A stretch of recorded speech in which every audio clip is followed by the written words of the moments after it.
నాకు లోకేష్ గారిని ప్రెస్ మీట్లో ఏదో తిట్టినట్టు దానికి సంబంధించి ఒక నోటీసు ఎస్ఐ సుమన్ గారు వచ్చి ఇంటికి ఇవ్వటం జరిగింది.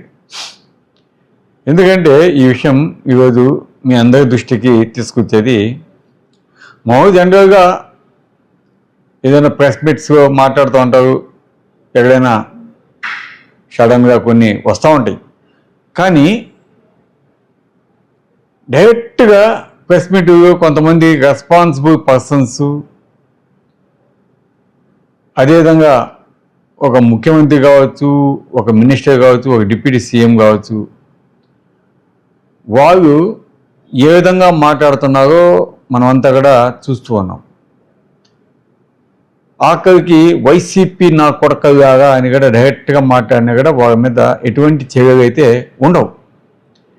ఒక చిన్న వార్డు, పనికి మావిన అనే వార్డుకి ఈరోజు వాళ్ళు వచ్చి, అది కూడా ఫోటో వచ్చింది, ఓకే అది కూడా వచ్చి ఉండకూడదు, అయినా కూడా ఓకే వచ్చింది, దానికి పోయేసి ఎంత హంగామా చేశారు, ఏ విధంగా కేసు కట్టారు, కేసు కట్టి నోటీస్ ఇచ్చారు.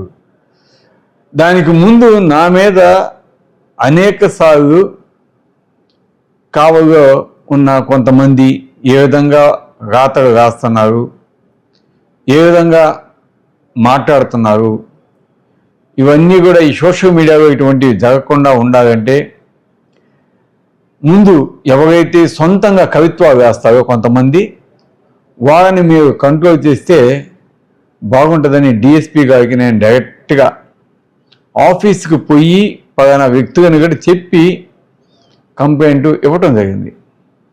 కానీ ఇంతవరకు కూడా వాటి మీద ఎటువంటి చర్యలు తీసుకోలేదు.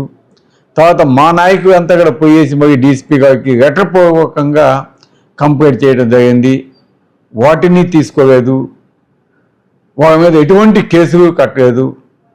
ఈ విధంగా ఏకపక్షంగా ఈ పోలీస్ డిపార్ట్మెంటు వ్యవహరించడం నిజంగా బాధాకరమైన విషయం.